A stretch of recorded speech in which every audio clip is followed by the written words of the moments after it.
Okay, hi everyone. My name's Drew, and today I'm going to be talking about cup stacking. I have a lot of shit to cover, so I'm just going to get into it. So before we get into the actual sport, I want everyone to just close their eyes and imagine to themselves what the next great sport should be. You're probably thinking of a lot of characteristics, maybe things like excitement, action, tension, controversy perhaps, maybe some drama. And I know the thing that each and every one of you is thinking probably is cups. And I know it's a critical component of sports, honestly. And let me tell you right now that there's a sport that exists out in the world today. It's been in existence for over 30 years, and it has all these things and more. And that sport is cup stacking. Cup stacking is the sport in which you stack a stack of 12 cups up and down into different formations.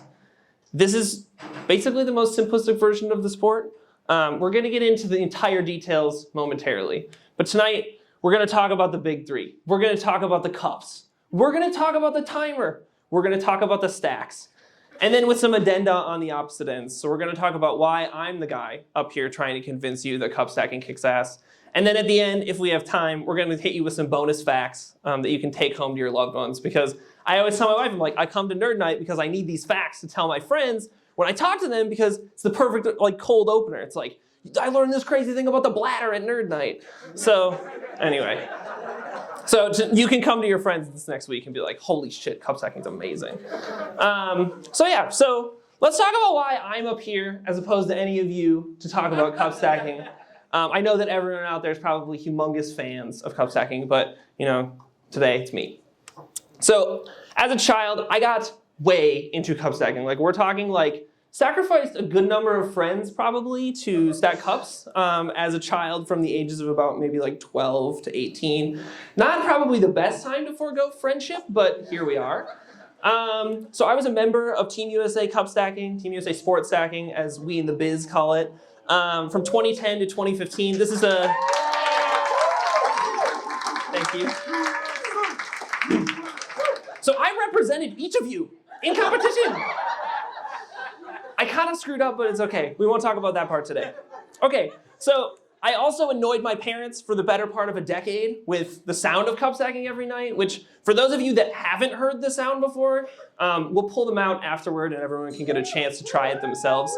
But the sound is absolutely horrifying. I can't even imagine sitting in my parents' house and just hearing for 10 consecutive hours, every day. I was like, please die. I also, most famously amongst my family members, I skipped prom, my senior prom, to attend a cup stacking world championship, which my girlfriend at the time absolutely hated. It was a great decision, to be honest with you, but it is what it is. I unfortunately retired in 2015 to pursue an actual career. No offense to any aspiring stackers in the crowd. But before I did, in 2015, I was recruited to be part of a TV pilot for a show called Epic Win on MTV. And in the run-up to the premiere of the show, and I was in college at the time, and my roommates freaking loved this shit, they posted on Twitter, MTV posted on Twitter, a picture of me with the caption, "I'm the LeBron James of cup stacking." And there are so many ridiculous parts of this image to me, but the one that really gets me is this is the most handsome I have ever looked. It's unbelievable. And also, it's worth noting that this caption is completely untrue. I was never the LeBron James of cup stacking in any way, shape, or form. At this point, I was ranked 30th in the world, maybe. Definitely not LeBron James level. Okay, so moving beyond me, just to give you kind of the background, now we're going to talk about the cups themselves. So before we get into how we do the stacks and how we get into everything else, I want to talk about what's special about the cups themselves. And you're looking at these cups and you're probably like, man, they just look like red Solo cups with some different label on them. It's not that big of a deal. And you're probably thinking, man, can I just use any old cup for cup stacking? And the answer to that is absolutely not.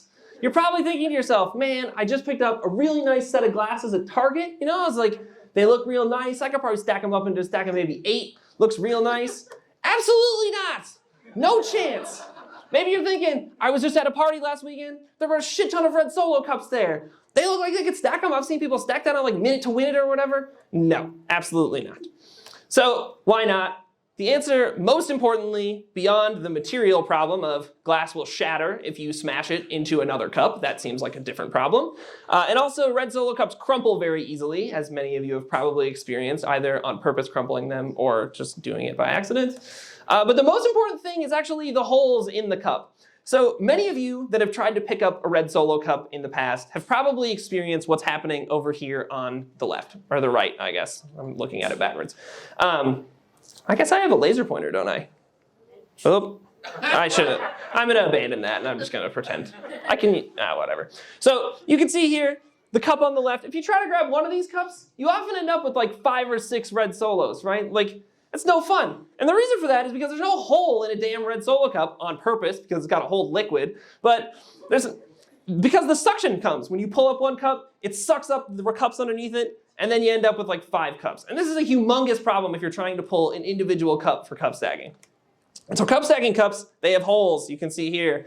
I actually have some cups that we can pass around at some point, but I don't have them out right now. But so there are holes in the cups, and you're thinking to yourselves, man, holes, they're not that important. But I'm here to tell you that this is literally the most important part of cup stacking. Without these holes, there would be nothing. This is wings on an airplane important.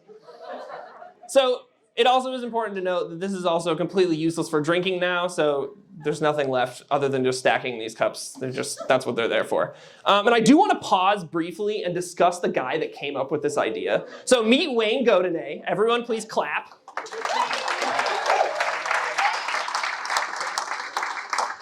So Wayne was working at the Boys and Girls Club in Oceanside, California in the mid to late 1980s. And he was on a tight budget, and so he sent his kids out into the gym with a bunch of Dixie cups, and they freaking loved this stuff, man. They were out there just like stacking them up, and they started competing against each other on like who could build the tallest stack and how fast they could do it. And Wayne looks around this gym, and he's like, we got something here. This is like big moment for us.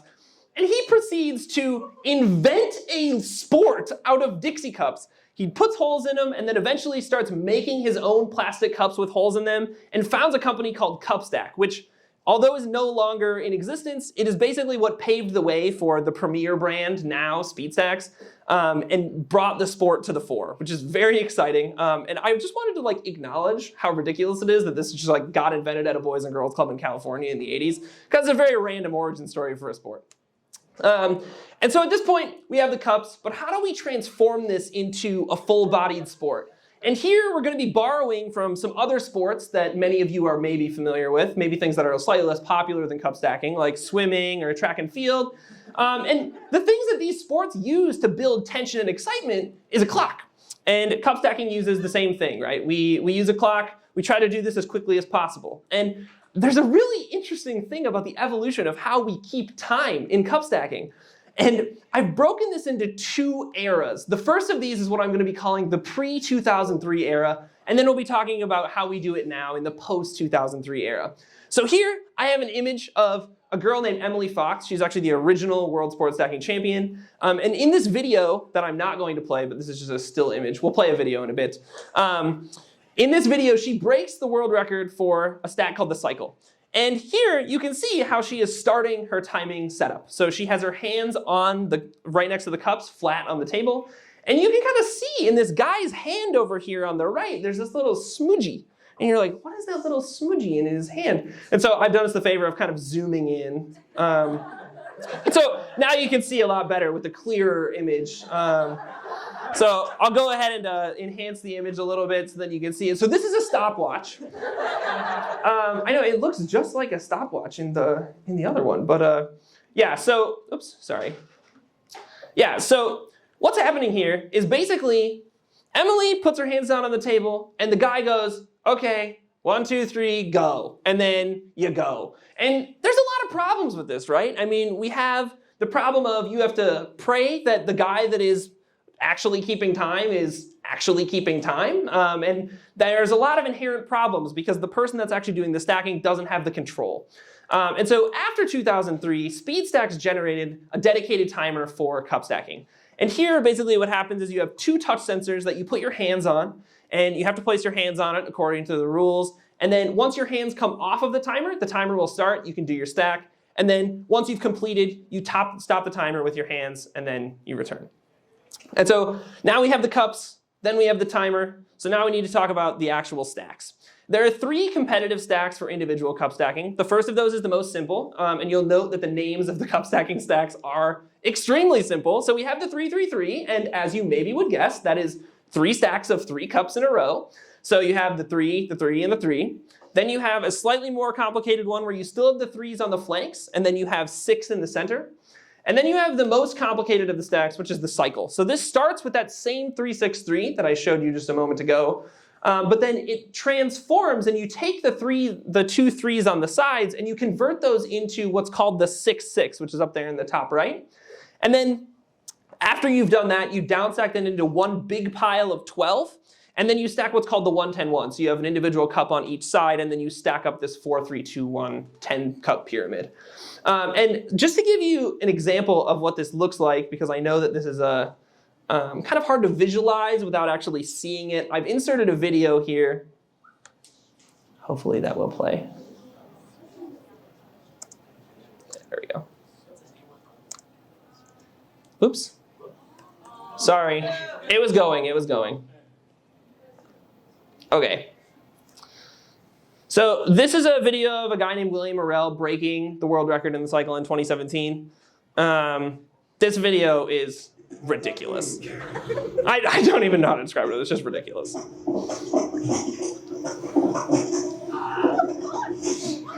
Okay. So I don't know if I'm going to be able to do this, but I'm going to try to break this down for you because I'll try to do it as quick as I can because I can't pause. So just to give you an example, so we'll play it again and just try to follow the stacks. So we have, he puts his hands on the timer, gets ready to set, up stack the 3-6-3, down stack, bring it over for 6-6, down stack, 1-10-1, back down into a down stack 3-6-3. That's the cycle.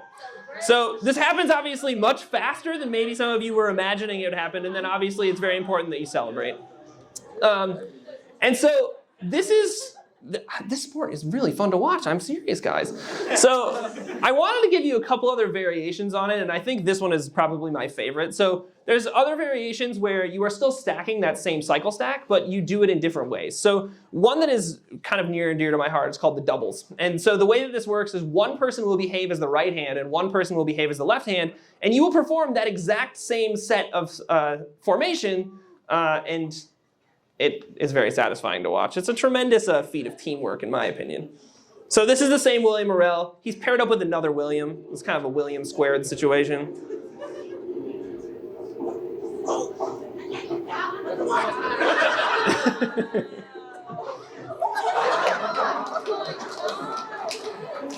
Yeah, they're really good at this. It also should be noted that the guy in the back keeping tabs is literally the founder of the company Speed Stacks, which I find very funny that he's out there just like keeping score at the World Championships, but it's a good time. So that's like basically the stacks in general. So at this point, I'm going to leave you with some bonus trivia to take home to your loved ones, now that you have a little bit beyond just cup stacking in general. So the one thing that I really want to talk about, and something that has kind of fascinated me about cup stacking since I got into it as a kid, is the aging curve of cup stacking. So most of you are probably familiar with the aging curve of kind of the big 3 American sports, baseball, football, and basketball. And you're thinking like, yeah, you kind of peak in athleticism between like maybe like age 24, 26, you know, like you get real strong and then like your body starts to break down and then it goes downhill after that, right? Kind of a bummer, but that's cool. Cup stacking has a completely different aging curve. So you may have noticed in those videos, and probably from the fact that you have noticed that I was a child when I was doing this, is that the aging curve of cup stacking is insanely young. So basically you can shift the aging curve of a traditional sport and just move it back like a decade. So peak cup stacking years are right around 16, 17, and then after that, I don't know if it's because like kids just lose interest or maybe like they realize that they want to have like friends, but I mean there's a lot of things that maybe factor into this, but the aging curve of cup stacking is way different than any other sport, and this is something that remains a mystery. So any of you that are out there looking for a PhD thesis, this might be your option, I'm just saying. And I do want to point out, oh, there was supposed to be red with this, but it is not there. Inside of this box on the right, this is everyone that is here tonight. And so this is a bit of a bummer because you did already miss your chance. But if you are looking to get into it, there are still opportunities to maybe, a future world championship might be in your career, guys. You never know. There's still a little bit left of life on that curve. So yeah, aging curve of a cup stacker, way different than the aging curve of traditional sports. And the last thing that I want to leave you with is that in addition to the benefits of just the insane amount of clout that you get from being a cup stacker, obviously you walk into a room and you tell people you're a cup stacker, throngs of people just swarm you because they're like, this is the coolest guy I've ever met. This is my experience. So there are other benefits beyond the clout. So this paper from the University of Wisconsin in 2004 actually did a study on second graders. And I know that the last time I was here, there was like a big talk of like the N of the study. There's like a 200 size N. I don't remember who was after that last time I was here, but I'm just gonna say it's a decent sized N. So what they did is they basically put kids in either one of two groups. They put them in a group where they made them stack cups for 1 hour a day for 5 weeks, or they didn't. And then they tested their reaction time and hand-eye coordination through a series of tests. My favorite part is that the reaction time is literally they held up a yardstick and then they just dropped the yardstick and then the kid has to catch it as quick as they can. And that's how they tested reaction time, which I thought seemed very simplistic for a scientific paper, but here we are. And so they tested, and the students who participated in the 1 hour of cup stacking a day for 5 weeks actually had 30% better reaction times and 30% better scores on hand-eye coordination tests. Obviously, this is one study from 2004, and I didn't see any repeats from anywhere else that was like replicating this data, but it was still interesting to me that there was any sort of improvement in this scenario. And so, honestly, I was just excited that there was more than just you get the status symbol of being a cup stacker. Maybe there's actually something else beyond that. And so with that, I'm happy to take questions, and thanks for your attention.